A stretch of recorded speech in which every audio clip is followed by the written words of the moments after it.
Okay, welcome everyone to the ITC lunch.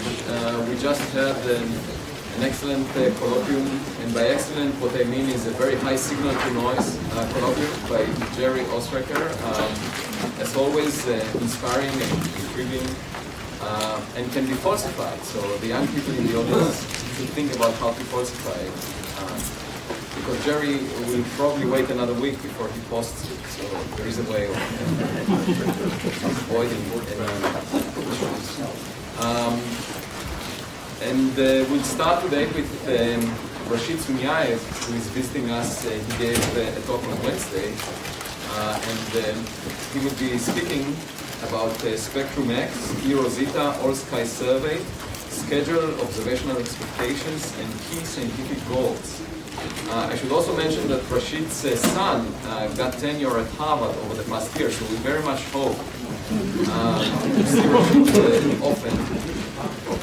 The second speaker will be Jerry, and he will speak about making seed massive black holes in nuclear star clusters from standard dynamical processes. The third speaker will be Richard Binzel from MIT, who will be the colloquium speaker later today. The CFA colloquium speaker, and he will talk about REXIS, Harvard MIT student instrument aboard NASA's OSIRIS-REx Asteroid mission. Finally, we'll hear from Nikodem Poplawski from the University of New Haven this summer, and he will talk about the very early time in the universe, big bounce and inflation from spin and torsion. Rashid. Yes, thank you.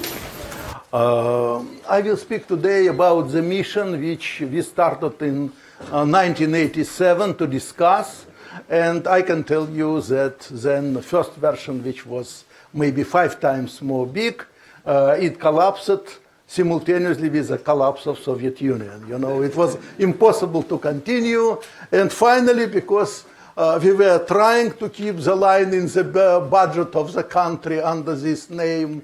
Therefore, we were able to get our place in the queue. And now, Russian Academy of Sciences recommended Space Agency to launch this mission next year.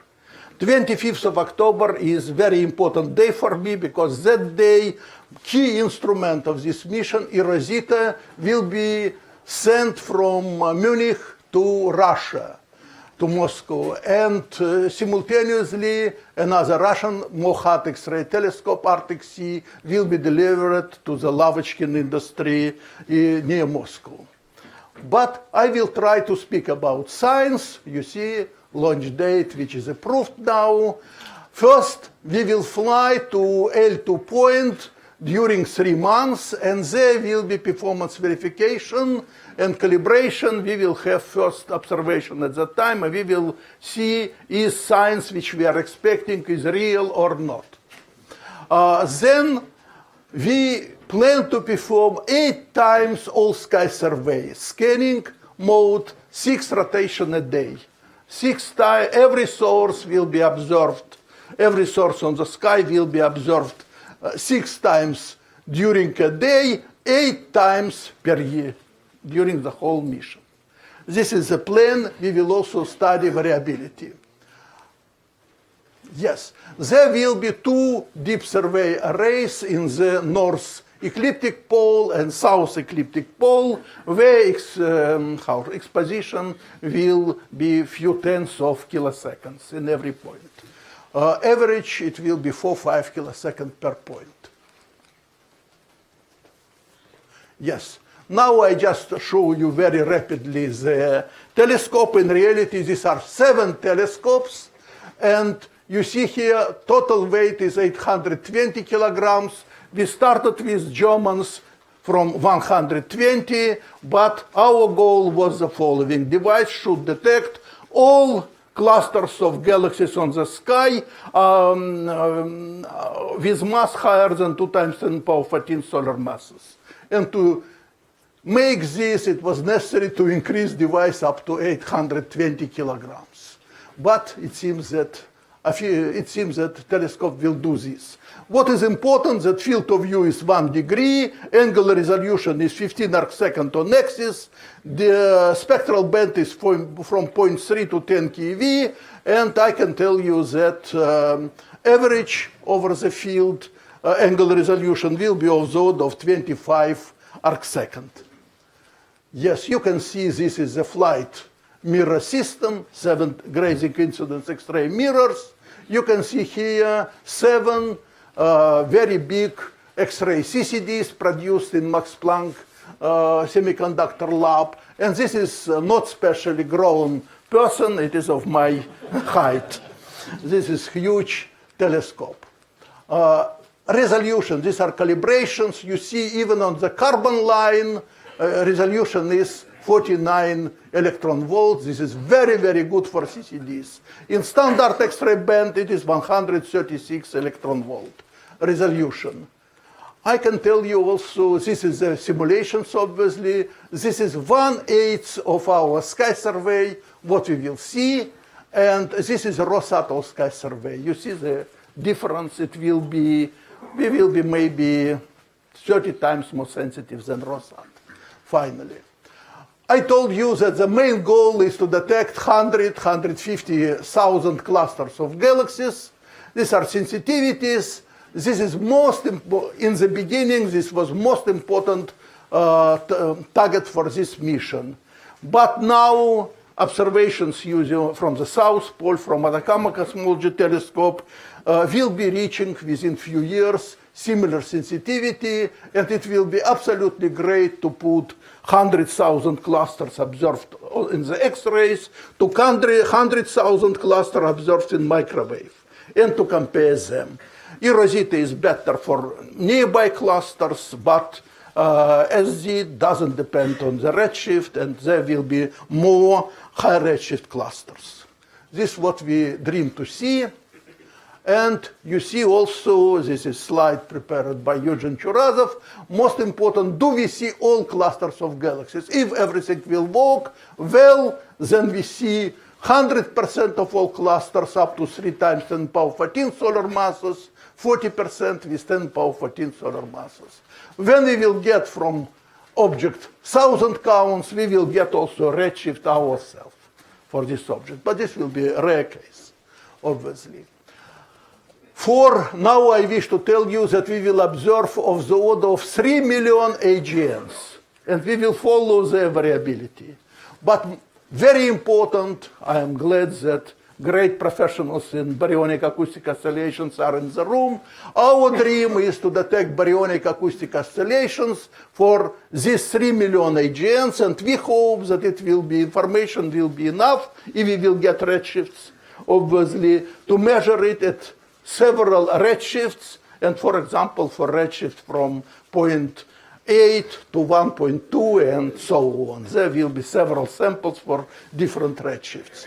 And this will be 15 sigma BO detection if delta Z will be 0.03. Marat Gelfanov is key person for this program on Russian side. And there are many different science. You see here what we are happy now. We will see flare stars, dwarf novae, X-ray binaries, classical novae, OLXs, supernovae. We will see AGNs, and very important are tidal disruption events and GRB afterglows. We expect thousands of tidal disruption events during 4 years. We also expect a lot of afterglows. We do not see the gamma ray burst itself, but traces we will, afterglows we will detect, many of them. I can tell you that it will be a lot of different science. Here, detailed view of the compact objects, population of Milky Way. Very important that we will see of the order of 10 to 20,000 star-forming galaxies and the X-ray emission. This is, you know, I even sometimes think, is it true or not that everything will be possible to do during this sky survey? It's very important for us. Yes, I will, excuse me. I remember when I was a child, I was reading how Spanish and Portuguese king divided world to half, you know, and not everything was honest because Portuguese king knew that Brazil exists and Spanish king didn't know this. Finally, Portuguese moved the boundary, telling, oh, it's much more important, you will get more land near Philippines. And Spaniards agreed. And now, this is the reason why a lot of people in Latin America are speaking now Portuguese. You know, just one negotiations. We have similar division of the sky, and as you know, its division is going through the center of our galaxy. These are galactic coordinates, North Pole, galactic pole, Southern galactic pole, and 1 degree strip here will be common between Germany and Russia. You know, it is very interesting.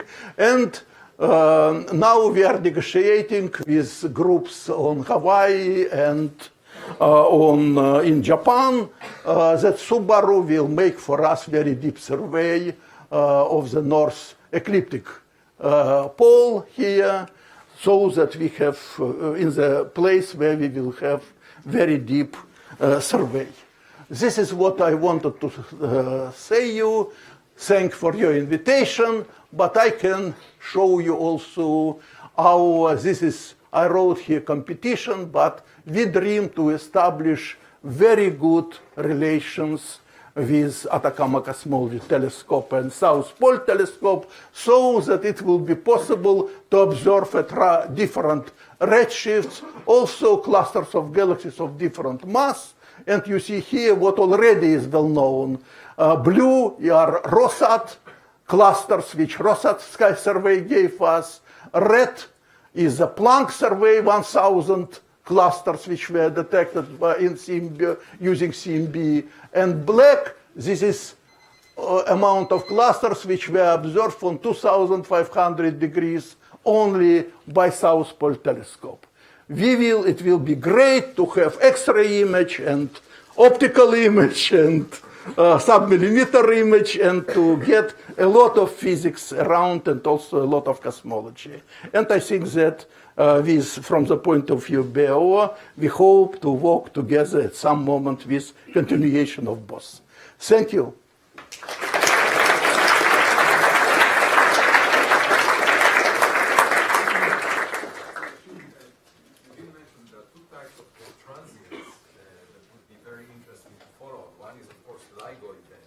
Yes. And the second would be fast radio bursts. Yes. We don't know their nature. Yes. They might emit in X-rays if we could only. Yes. We will be, obviously, we're thinking now, and we are, with Integral, we already are members of the LIGO collaboration. But here we have agreement that any bright event on the sky is not important during first 4 years. We continue our sky survey. If something will be on our strip, all data will be open immediately. We will inform everybody what is there. But we have one restriction. We are very afraid that our sky survey will continue 7 or 8 years. If any transient, we will immediately finish. Chandra and XMM are better to observe until they are alive. They are better than we. If we know where to look. But we will have the map of the whole sky. This is important, and I hope that it will be okay. The same is for radio transients. I can show you how good we are here. This is just for you. This is 30 pointings of Chandra, total amount time of 2 megaseconds. And this cluster of galaxies, this beautiful image of Chandra. This is 1 pointing of eRosita, 80 kilosecond, with 26 second resolution. All key elements are here immediately, and this is eRosita. In the region of deep survey, in the north ecliptic pole and south ecliptic pole, we immediately get such quality of data. Understand me? It is really very, very good telescope. Questions that if we will be lucky and everything will go well, then I think that you will hear about some interesting results. Actually, even though the universe is divided between Russia and Germany, are the transients going to be announced in real time? I can tell you that there is pressure from groups, several groups in Germany and some groups in Russia, but general politics that all interesting events will be announced practically immediately. Therefore, we will try to do this. And we even think about the situation when every very interesting cluster which we will find of galaxy or something enormously interesting from point of view of AGN, this whole sky, we will try to announce this, not waiting for years. The good news is that the universe on large enough distances is isotropic, so yes. it doesn't matter which hemisphere. No, I agree with you, but nevertheless we know that it's also good to have telescopes everywhere. There are much more telescopes now on southern sky than on northern, unfortunately for us. Okay. So that's a question about the same. Are you the Portuguese king? Do you know? No, I don't know anything, but it's fine. Okay, good. Let's thank Rashid again.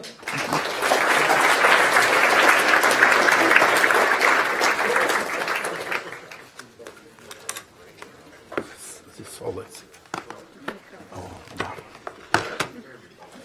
Oi, Jerry, you are here already. Rashid, what was the first time I talked to you? 1989 in Moscow? It was 1971. Okay. Just yesterday, Jerry. Yes, if you like, I can put this. Do you like it? I don't think I... This is a laser and... That's fine.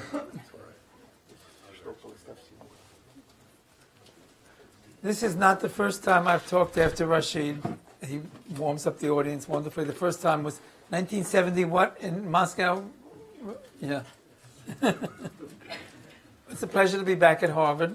I will be talking about a proposed new solution to a very old problem. It's the question of how you get black holes in the centers of galaxies. And it's out in AstroPH about a month or so ago, and it's making the seed black holes. The Zoltan argument is totally persuasive to me. Most of the mass in black holes comes from accreting gas, but what we know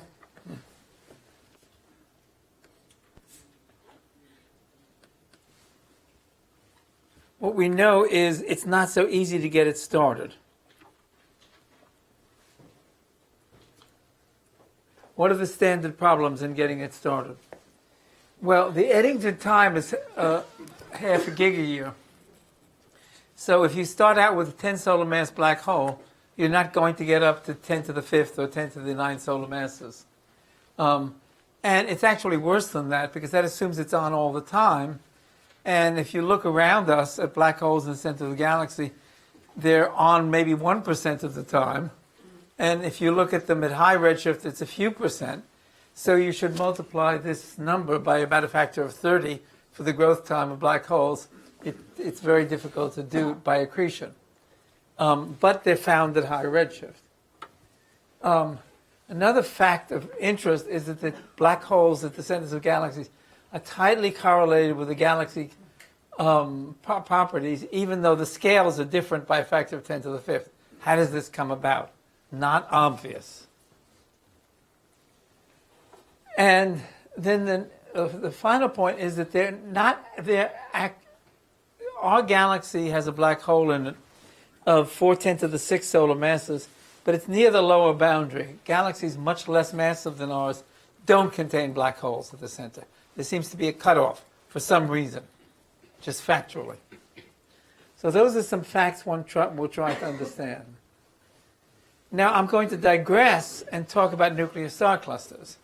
And what I found when I talk about this at Harvard, at Princeton and Columbia, people were very surprised about nuclear star clusters. They weren't really sure of their existence. They really do exist in the centers of many galaxies. If they're very common, they have densities like the densities of globular clusters, but they tend to 100 times more massive. And I'll talk a little bit about them. They're found in most normal galaxies like our own Andromeda. They have very high densities in small core radii, maybe 10 parsecs or so. They have a velocity dispersion measured in them, which is proportional to the velocity dispersion in the galaxy. So low velocity dispersion galaxies have low velocity dispersion nuclear star clusters.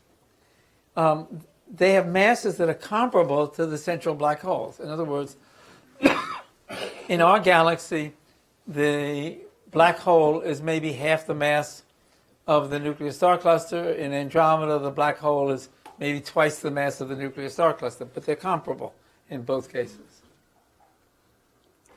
How are they made? There is ongoing star formation in them. We see 100 stars, O stars in the center of ours. But the simplest explanation is one which I proposed with Lyman Spitzer and Scott Tremaine many, many years ago, and that is just dynamical friction will cause globular clusters to spiral into the center, and you get all of the properties essentially right. Now, then there's new star formation on top of that.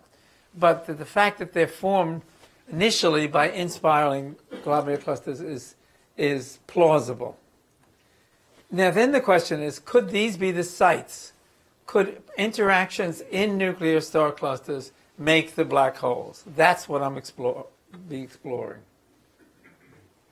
So what are the processes? Many people have looked at processes from... Oh, I don't know why it temperamentally seems to want to...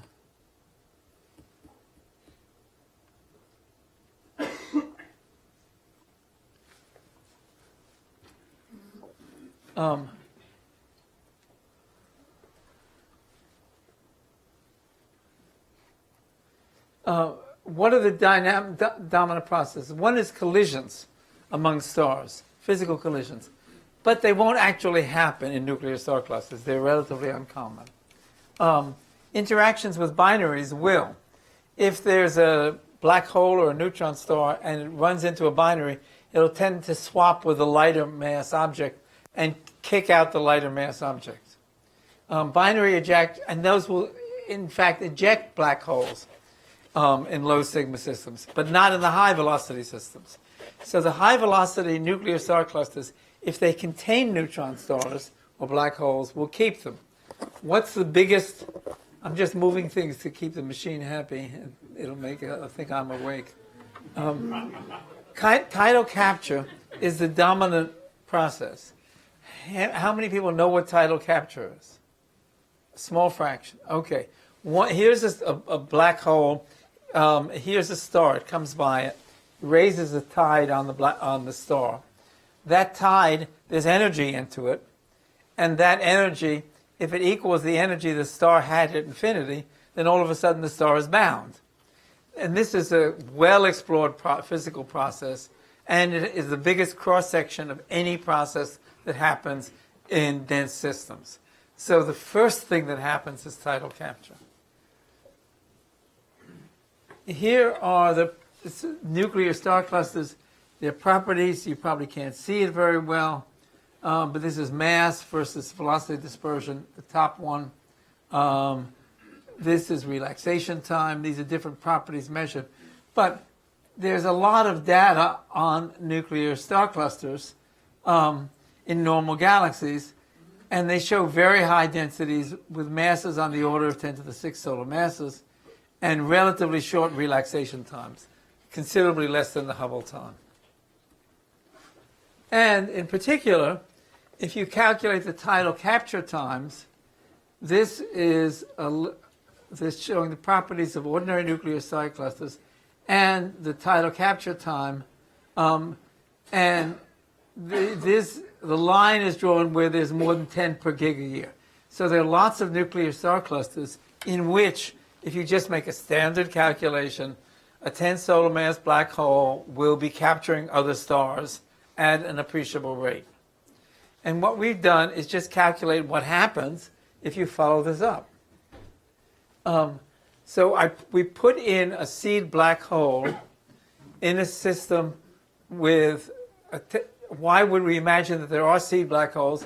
Well, there are 100 O stars in the center of our galaxy. 100 O stars with a life of 3 million years, you're making 30 per million years, multiply that by the age of the galaxy, and you have a lot of black holes made in the center of the galaxy, even if the nuclear star cluster was made otherwise. And what you find is that you get a runaway. In the lowest mass globular clusters, in nuclear star clusters, you won't get a runaway because the black holes get ejected. The velocity dispersion is too small. But in the moderate mass ones, you do.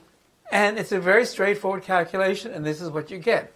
Now, the amazing thing about this is you don't see density here. It says that the mass that the black hole will grow to by capturing stars depends on the mass of the stars it captures, the velocity dispersion, and how long you've been doing it. And this is doing it for 10 to the 10th years, and it goes as the square root of the time, so it builds up rapidly in the beginning, and there's no density in there. So in nuclear star clusters, and you'd have to look at the details of the calculation to see why, but it's basically a cancellation. And the fact that they're more or less isothermal, it goes as rho squared r fourth, which is in fact only a function of the velocity dispersion. But look at the number that comes out in front, 10 to the 5 solar masses. It will grow up to 10 to the 5 solar mass black holes from, I left it too long.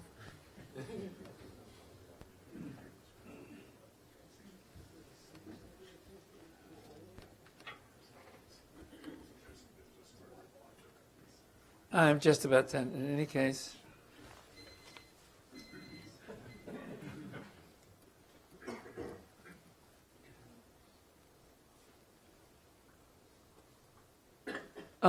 So it comes up to 10 to the 5 solar masses easily in 10 to the 10th years, and then after that the growth rate is rather gradual. Probably accretion will be faster than this process above 10 to the 5 solar masses.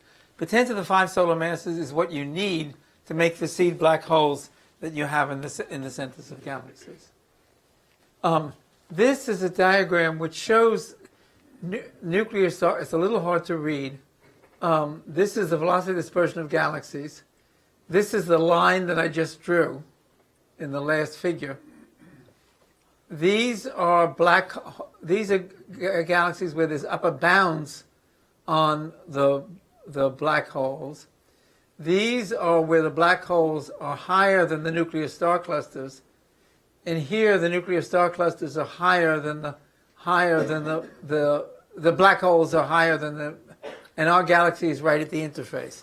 So it shows that the two of them follow roughly the same curve, and that the intersection is roughly at the place where our galaxy is, and that above that the black holes tend to dominate. Below that the nuclear star clusters tend to dominate. So here are my conclusions, that these are going to be the sites for the growth of seed black holes, that with those with less than 35 kilometers per second velocity dispersion, the black holes are just simply ejected and it doesn't go very much further. For those with greater than that, the black holes grow to 10 to the 5 to 10 to the 6 solar masses and promptly via tidal capture. And then these are seeds for the normal growth rate by accretion. And then in the late stages, gaseous accretion dominates, and you have what we're used to with AGNs. Thank you.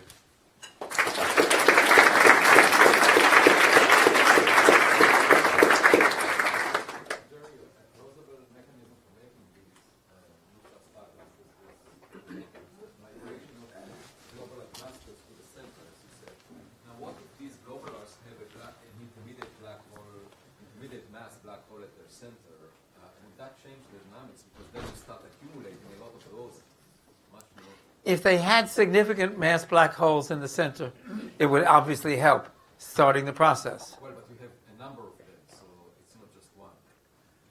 Yeah. The evidence is that they're not there, at least as far as I know from consulting with people who work on globular clusters. Every now and then they find them, but then they're controversial and they go away. By the way, this automatically gives you the LIGO results, because these black holes in the centers of the galaxy will exchange with ordinary stars and give you black hole pairs, which then merge by gravitational radiation. So a byproduct of it is the LIGO observations. It's like charge exchange. Yeah. So you show that it takes about 10 to the 9, 10 to the 10 years to get to 10 to the 5 solar masses, but the redshift 6 and 7 quasars have much more massive black holes that must have formed within a few 100 million years. So do you envision this process working at the high mass end? Or is there something else? I mean, if you can get up to 10 to the 3, 10 to the 4 in a much shorter time with the same formula, and then you can accrete by the normal processes. These are seed black holes you're making. You're not trying to make the whole black hole that you see. So it's basically explaining the lower bound on them. I had the same question, but you also require massive nuclear clusters to have formed at redshift 6 or 7. It's a fair question. Going that early. Right? It's a fair question. Yeah. How early nuclear star clusters form? Exactly. And I have no idea what the evidence is. In our paper, the evidence is that globular clusters form very early. Okay?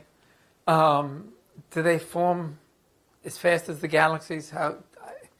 Or faster? Are they there before the galaxies? They may well be, because enough of them merge to form a dense enough so star cluster at redshift 6. Yeah, I don't know. There are really no calculations that can tell you one way or the other, as far as I know.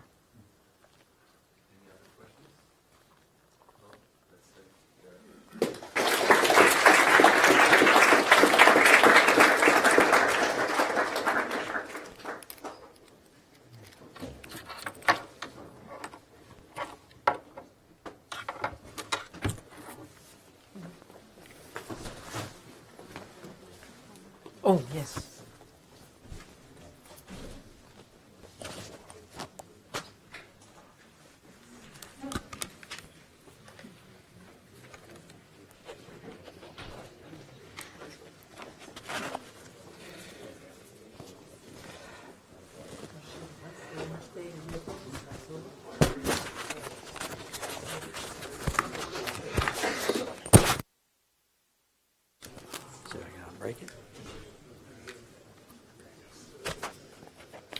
So hi, I'm Richard Binzel from MIT, and that's a little institution up the river. I'm going to give you a little bit of a people story that's evolving into science, and this is a collaboration that was done between us at MIT and here at Harvard, and the people I've been working with have been Josh Grindley, who's here, Brandon Allen, where are you? Brandon's over here. Jacob, are you here someplace? Jacob Hong up here. So this is a story of launching. We just launched 2 weeks ago aboard NASA's OSIRIS-REx mission, an instrument called REXIS, which is a regolith X-ray imaging spectrometer. And what distinguishes this instrument is it was built by students. This is a student collaboration experiment on board this NASA mission. There was a student experiment aboard the NASA New Horizons mission to Pluto, and I'm going to talk about Pluto and the journey to Pluto, how we got there, and what we found. That's today's 4 o'clock colloquium, so there's the commercial before that. All right, so NASA's OSIRIS-REx mission, you can see all the partners there. This is the launch 2 weeks ago. This is a 2-year flight to an asteroid named Bennu. Bennu is a near-Earth asteroid, so it's orbiting in the inner solar system in a very Earth-like orbit, which makes it accessible with a low delta-V spacecraft, about 500 meters across. And the reason why we're going to Bennu is we think that is made up of a very pristine kind of material, something called carbonaceous chondrites. Effectively, for astrophysicists, carbonaceous chondrites are Z. You throw out the hydrogen and helium, and everything else is solid here in these carbonaceous chondrite meteorites. So they're really the best analog we have for the composition of the sun, other than that hydrogen and helium stuff. It's all the heavier elements in the sun. So we have these samples in our carbonaceous chondrite meteorites, but all the meteorites arrive there. They're in the Earth environment. They have to survive passage through the atmosphere. And Bennu looks to be one of the most primitive in terms of looking very dark, very low albedo, 2 or 3% albedo. It's very hard to be that dark. One of the most primitive bodies in the inner solar system. We want to go get a pristine sample, bring it back, have it curated to the utmost level we can, and really see what does the early organics look like from the beginning of the solar system. So that's the answer we're not going to get until 2003. All right, so the REXIS story begins at MIT. Is Martin Elvis, are you here somewhere? Amazingly not. Anyway, Martin is to blame for a lot of things, I'm sure. But Martin was the matchmaker. I was co-teaching over in aerospace engineering. I'm in the Department of Planetary Science. That's my main department. I'm also a joint professor over in aerospace engineering. And I was teaching in aerospace engineering. We were talking about there was a competition for what students might build to put on this spacecraft. And we talked about different possibilities, and Martin said, we could do an X-ray thing, and I've got the perfect guy for you. And that was Josh Grindley. So there's Josh and I sitting together with Jeff Hoffman is in here, the former shuttle astronaut who did the Hubble repair. Jeff is right there, I believe. Anyway, we brought this concept together to classes. And this is 2010, and over the course of the last handful of years, we were putting a design together and refining it. And the initial design was Josh's, the idea of what we could do in a planetary sense for building an X-ray instrument. So let me give you some detail. This is basically the original design, the original concept. It might look familiar with a coated aperture mask on the front. The CCDs, I'll talk about these CCID 41s as our detectors. And of course, Josh was a pioneer in coated aperture mask imaging. And it's really fantastic to go from an early concept to basically a student designed concept all the way to your flight model and see how it evolved. But that initial concept that Josh sketched out held very, very true. All right, so what is the instrument? So REXIS is a regolith X-ray imaging spectrometer. The heart of the instrument are these CCID 41 detectors. So they're X-ray sensitive CCDs. So we're getting spatial information on every X-ray that's detected. And then the detection itself gives us an energy. And we're sensitive over the range of 0.5 to 7 keV. And so that gives us sulfur, silicon, magnesium, manganese, iron, oxygen, maybe. And did I leave any elements out, Josh? Yeah, all right. So we'll get 0.3 keV. So we'll get to that point. So these came from MIT Lincoln Labs. They were developed for the Air Force, for whatever the Air Force wanted to do with them.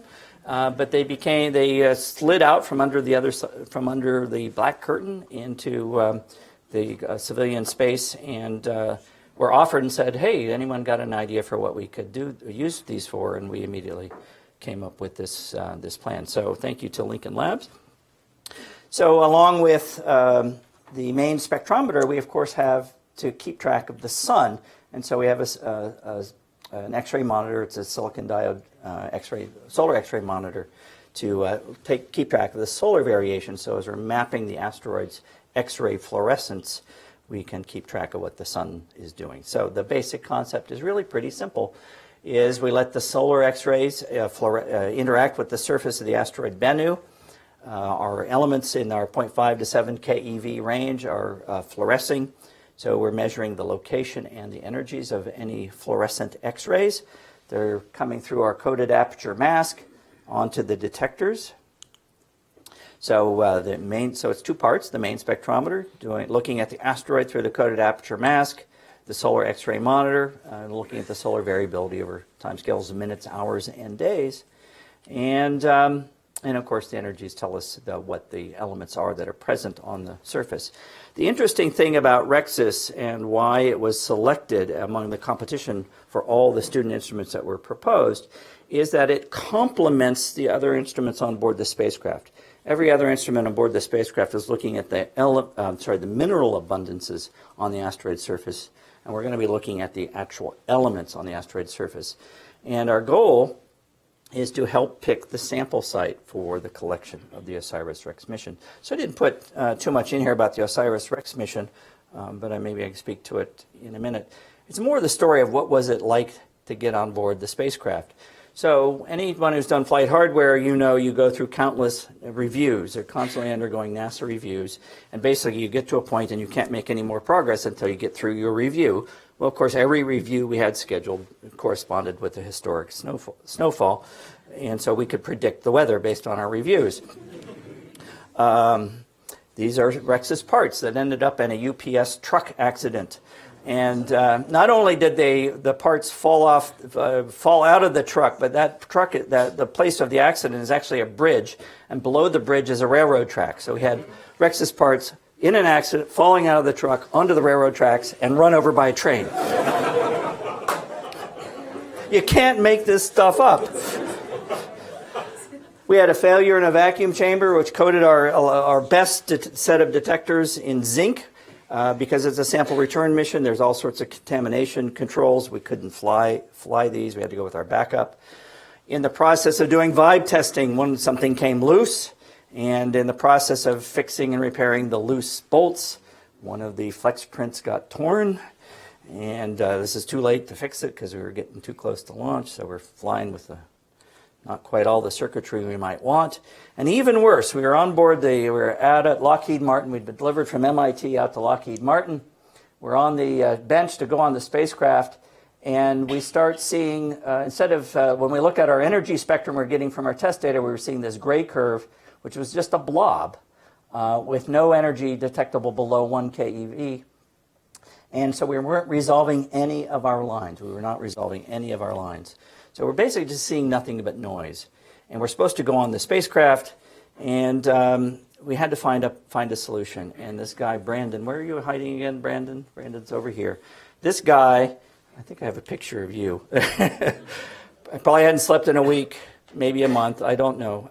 Brandon was the guy who basically troubleshot our backup electronics in the lab to try to find a solution. It was a grounding problem in a circuit board, and if you ever dealt with grounding problems on circuit boards, we're under the gun trying to get to the launch pad, trying to get on board the spacecraft.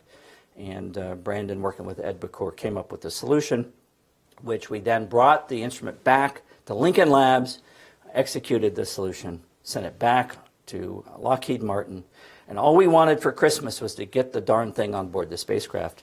And there it is with our project manager and one of our students mounting REXIS on board the OSIRIS-REx spacecraft on last December. So an amazing, amazing story. All right, the science. So we're at the asteroid. We have a cover. We're keeping the cover closed to keep radiation damage off our detectors until we're taking science data. So we're going to open the cover in February 2019. And we want to be able to map the abundance ratios, element abundance ratios in the asteroid surface, and then localize where we see any regions of intense fluorescence or elemental concentrations. We can do this just to the geometry of the spacecraft, and then also in detail with the coated aperture mask methodology. So with that, we went from the concept to the bench to build it, mounting it on the spacecraft, and there is REXIS now. And this is the team anxiously awaiting the launch. And I think I put here the first signal is not first light because the cover is still closed, but this is the first signal from REXIS just over a week ago. Everything is functioning beautifully, and we are on our way. So thank you very much.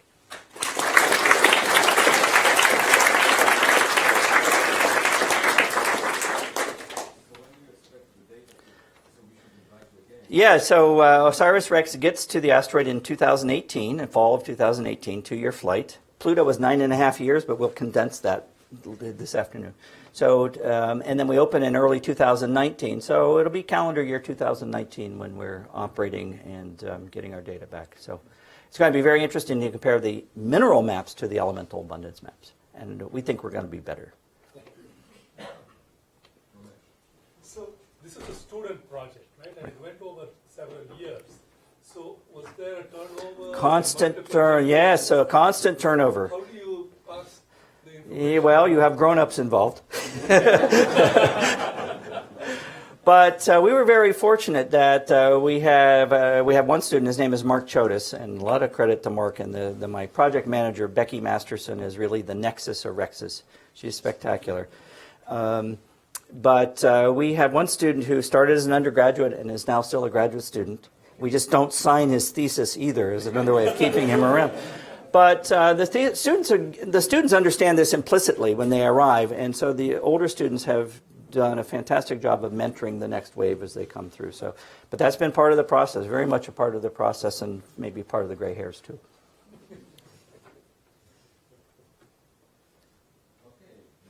Thank you.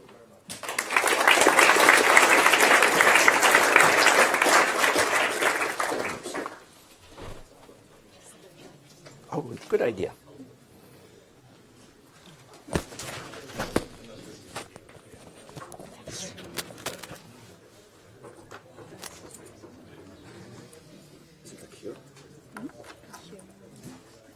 You can put this on the... Okay.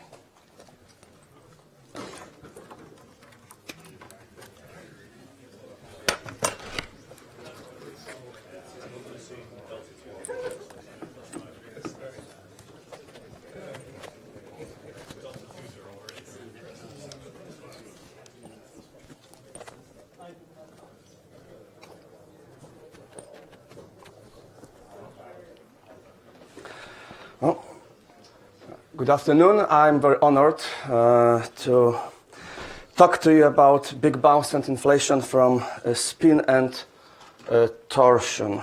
Does it work? Oh yeah. And I'm come here from University of New Haven, Connecticut. So my talk will be about the earliest times of the universe, Big Bang and inflation. So general relativity describes gravity as the curvature of space-time. However, it has several problems. Well, the biggest problem is the problem of singularities, where the matter has infinite density. Also, we know that general relativity is incompatible with quantum mechanics, and possibly quantum gravity could resolve the singularity problem. However, field equations in general relativity they have a symmetric energy momentum tensor, which means they predict the conservation of orbital angular momentum for a free particle. However, we know that Dirac equation, which is relativistic quantum mechanics, predicts the conservation of total angular momentum of elementary particles, orbital plus spin. And so separately orbital and spin don't have to be conserved, and this cannot be done within general relativity, which means general relativity has to be extended, and the simplest extension is called Einstein-Cartan theory of gravity, which was actually started in 1921, 1922. So it's older than Schrödinger's equation. And actually, I have to mention the first director of Center for Astrophysics, Professor George Field. He wrote, like a long time ago, a paper on Einstein-Cartan gravity, and also another professor, Rosanne Di Stefano, also was involved in torsion. So, yeah, it is a nice subject, although it's little underexplored, I would say. So I find it fascinating that we can still do something about this. The problems of Big Bang cosmology and inflation. So, of course, Big Bang singularity. What caused the Big Bang and what existed before? Well, this could be a philosophical question also. Now, about inflation. So inflation is a very successful scenario which explains horizon and flatness problems, and also the observed patterns in CMB. But what caused inflation? Well, most used assumption is scalar fields, although there are some problems with like single scalar fields. So there's like a lot of models of inflation, and they used like several free parameters. Now, also there's a problem how inflation ended, because like chaotic inflation would cause eternal inflation, so the universe would be inflating forever, and we know it did not. So I want to show you that Einstein-Cartan theory does several things. It can remove the singularity at the Big Bang and replace Big Bang with Big Bounce, before which the universe was contracting from something, and also the dynamics immediately after the bounce can solve horizon and flatness problems. This is the generic feature of bouncing cosmologies, but also we can generate inflation from torsion. So here's Einstein-Cartan, actually Einstein-Cartan-Sciama-Kibble theory. In the 60s, Sciama and Kibble actually used Einstein-Cartan to Dirac fields. So basically, here's a fine connection, which is the quantity in general relativity used to do calculus on curved space. And Einstein assumed it is symmetric, which means he imposed some constraint. And Cartan said, why to impose constraint? Just let it be whatever it wants to be, from the principle of least action. So adding torsion to gravity is not putting extra thing into theory. It is actually removing one constraint. So it is more natural. So here's a torsion tensor, antisymmetric part of the affine connection. So by varying the Lagrangian, which is the simplest possible Lagrangian, it is proportional to Ricci's scalar. But now we have torsion, we get Cartan equations, and torsion is proportional to the spin density of fermions. And actually, so it is nice because in vacuum, if there is no fermions, then there is no torsion. So Einstein-Cartan reduces to general relativity, and basically Einstein-Cartan passes all the tests which are in observation, and torsion becomes significant only at very high densities, much higher than neutron star densities. So basically, torsion is only relevant when we have to fix general relativity to remove the singularity problem. So here are Cartan equations. Here are Einstein equations. So Einstein tensor. There are some corrections to energy momentum tensor. Well, those corrections initially were on the left-hand side of equations. There were corrections to curvature tensor, but using Cartan equations, we can put them on the right-hand side. So basically, we have spin corrections to energy momentum tensor, effectively. And now, macroscopically, Dirac fields can be averaged as spin fluid. So here are the properties of spin fluid. And when you substitute this spin tensor approximated as a spin fluid to Einstein-Cartan equations and write them for homogeneous and isotropic universe, we get Friedmann equations. But you see that in Friedmann equations, there are some corrections to energy and pressure coming from averaged value of the square spin, so it's not zero. Even for random orientations of spin, it's not zero. And this is negative correction to energy density, which means, and it is also quadratic. It is quadratic in number density of fermions, which means when universe is very dense, this term, the negative term, grows more. Can be dominant and can cancel the energy density term. So basically, we could have here zero, and basically this negative term manifests itself as gravitational repulsion. And basically, with this equation, the scale factor cannot reach zero. So the Big Bang singularity is avoided, which was found in 1970s by Trautmann, Kopczynski, Hell, and others. So it was like a odd result. Now, for relativistic matter, we can rewrite our Einstein-Cartan equations in terms of temperature. So temperature is like, So we have basically two differential equations for scale factor and temperature. They are coupled, so we can just integrate them. They are difficult to solve, actually impossible to solve analytically. And here, another important part comes. Well, near the bound, so we don't have Big Bang, we have bounce, right? The scale factor cannot be zero. So basically, universe was contracting, reached the minimum scale factor, and started expanding.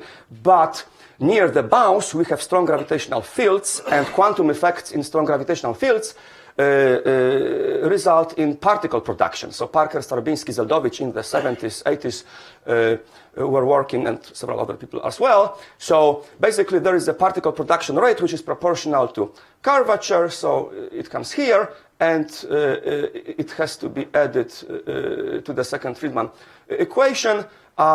So actually, second Friedmann equation can be rewritten as the first law of thermodynamics, but without particle production, it would be isentropic expansion, but particle production causes the increase of entropy. So we don't need reheating. Actually, we don't need reheating because inflation, I'll show you in a moment, it will end. It's not eternal. It basically, it naturally dies. So basically, when we combine those two Einstein-Cartan equations with particle production, we get this equation, and this is basically here from the first Friedman equation, we can find out what is the maximum value of the growth of A dot, of the growth of the scale factor. So we can plug in it here, and now to avoid eternal inflation, this term cannot be negative, because if it is, then we would get the growth of temperature of the universe with the growth of the universe. So kind of that's not logical. Temperature goes down when scale factor goes up. So so basically this condition that this term has to be bigger than 0 basically gives us the maximum value of the particle rate production coefficient. And basically, when this particle rate production coefficient is very close to this value, which is, actually when it's a numerical value, it depends on the thermal degrees of freedom of all the particles. So we have to know how many particles we know, and in the early universe we may have more particles. So assuming standard model particles exist only, we have this number. So basically, for the particle production just below this critical value, we discover that temperature is approximately constant, and the expansion is here. This is constant value, so this is constant Hubble parameter. So we have exponential growth, we have inflation. However, it does not last forever, because at some point, when the universe becomes bigger and bigger, then number of fermion density will go down. So effects of the spin will decrease, and basically eventually torsion will be weak, and the Einstein-Cartan will basically reduce to general relativity. So inflation does not last forever. So basically we don't have eternal inflation. And inflation basically ends. Now here, so basically, now what happens? If you have closed universe, let's assume universe is closed. Universe which is closed would like to, without dark energy, would like to reach the maximum size and go to the small scale factor. Now we have the bounce. Torsion will avoid 0. So we would have, without particle production, we would have universe which is cyclic, but without singularity. But now with the particle production, the universe basically at each bounce there is more matter, so each cycle is larger and larger, and at some point universe can reach the size where dark energy can dominate, and basically after several bounces and cycles, universe will escape the cycles and will expand to infinity. So this was done by Bondi actually in the 60s, this analysis. So basically now, just to finalize, with my colleague Dr. Shantanu Desai, we integrated those two equations. We found that number of bounces depend on this particle production rate. So near the critical value we have on one bounce, but if the particle production rate is a little smaller, well, we get more bounces, because we get more bounces, and here is a nice diagram showing that basically initial value of the scale factor is not too much important for the analysis. It is the particle production rate which tells us, for example, how many e-folds of inflation we have. And actually, here's like a little footnote that, well, if the initial size of the universe is not important, well, it could have originated inside a black hole, which is like the idea which was done in 1970s by Patria Smolin. I was playing with this like 5 years ago, and so who knows, maybe universe originated in the interior of a black hole. But here are just 2 slides. Here is the dynamics of the early universe for the particle production rate near critical value. You see here's exponential inflation. Here's a logarithmic diagram, and then inflation ends, and and here's also how the Hubble parameter depends. Here's a constant, and it goes down. And here's temperature. Temperature during inflation is constant approximately, and then torsion becomes weak, and inflation ends. And basically, the last slide is that Ellis and Madsen wrote a paper in the 1990s that it is possible for every dynamics of the universe find a scalar field which would give us the same dynamics. So basically, my colleague Shantanu Desai did the analysis. He basically found what is the potential of scalar field which gives us identical dynamics. So basically, we don't assume scalar fields exist, but mathematically, what scalar field would give us the same dynamics, and once we have the potential of scalar field, we can just plug in scalar field to find out all the parameters which are measured by CMB, and here basically here's the spectral scalar index, and here's tensor to scalar ratio, and basically you see that 0.96, that's what Planck measures. So this region, for example, so again, initial scale factor of the universe is not important too much, but basically we want to be near the critical value of this particle production rate. So here is the region which is supported by Planck, and here is now for tensor to scalar ratio, the bound is 0.09, so our values are below, so they are consistent with Planck 2015 observations.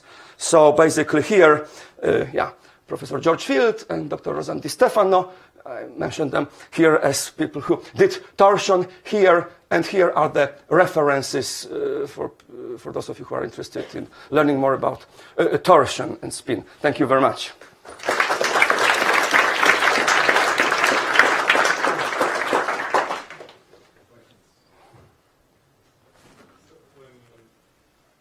Most of what you do is quite generic, but when you walk around the bounds, you get to high densities.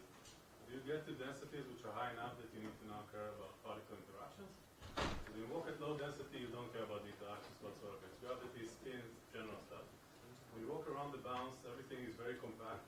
You don't care if the nuclear interaction between the particles is repulsive or attractive. That doesn't change anything. Yeah, this is a good question, because this like in this model we basically approximate Dirac particles as spin fluid. So basically we know that Dirac equation is responsible for torsion because they are coupled actually. But so I did a spin fluid approximation. So basically there are conservation laws for curvature and torsion tensors. And what I did is I assumed particle approximation limit in something called Papa-Petrov multiple expansion. So Papa-Petrov wrote in 1960s, 50s like a paper how he derived the energy momentum tensor in the point particle approximation of the conservation laws. And then in 1990, there was a paper which extended this to Einstein-Cartan theory, and they derived basically they derived spin fluid representation of spin density. So I used that. So of course the interactions are important, but basically I used the spin fluid approximation, which derives from the conservation law, so it has to be there. Now, of course, the interactions could do something maybe for the particle production rate. So, of course, this has to be corrected. Also, well, really, we should use interacting Dirac fields, and they are anti-commuting fields, right? So this is just the first step. So we see that it could be explained, but of course, it has to be fully quantized, right? Thank you. Are